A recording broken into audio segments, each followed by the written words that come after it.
هغه سړي دلیل دی په دې عقیده باندې چې الله تعالی بره دی، چې بره نه وي نو داسې بیا نشي ویلی چې قرآن د برې نه راغلی، چې خلک وایي الله هر ځای کې دی، نو بیا خدا مطلب چې قرآن دا ګوټونه راوستی دی نه، الله بره دی. قرآن کریم کې آیتونو کې تصریح دی چې عرش د پاسه دی، اور د امام ابو حنیفه رحمۃ اللہ علیہ تصریح دا په کتاب شرح فقہ اکبر کې لیکي، حنفی فقہ کتاب دے، نور کتابونو کې لیکي امام ابو حنیفه رحمۃ اللہ علیہ وی چې عرش د اسمانونو نه پاسه دی،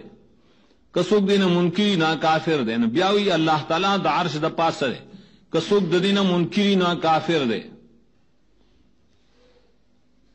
خدای عجیب مصیبت ته اکثر مونږ وایو اذان ته چې احناف وی کنه حنفیه دی وی مونږ په عقیده کې حنفیان نه یو، ماتوریدیان یو، اب په فروع کې مونږ احناف یو. من عقیده د امام صاحب خراب ہو دا مطلب راوت دو مخکار نه رواوي دا دنیا ټول غلی ناستی پټ سنوي ورته. لکه امام ابو حنیفه رحمۃ اللہ علیہ پسې په عقیده کې ولې نه ځای خو عقیده روانه و جوړو چې عقیده د سړي خرابي نو اعمال پسې وایسه کوي ادایات ساته دا رښتیا ده. الله کتاب گواه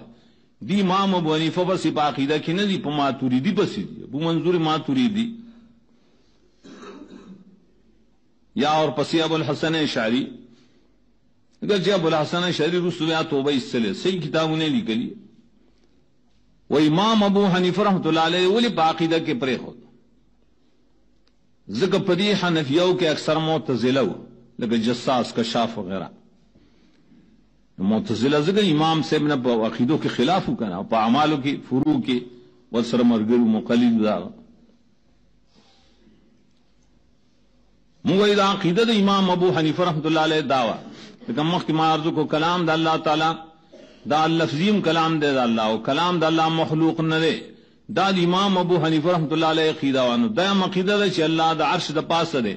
عرش دا اسمانون دا پاس دے، دا دین انکار تے کفر ویل. ولی دلیل چې اللہ قرآن دا بر نہ رالے گلے گا وحی آلے چې دا بر نہ راغلی دا سشر من الحکمت دا دا حکمت خبری.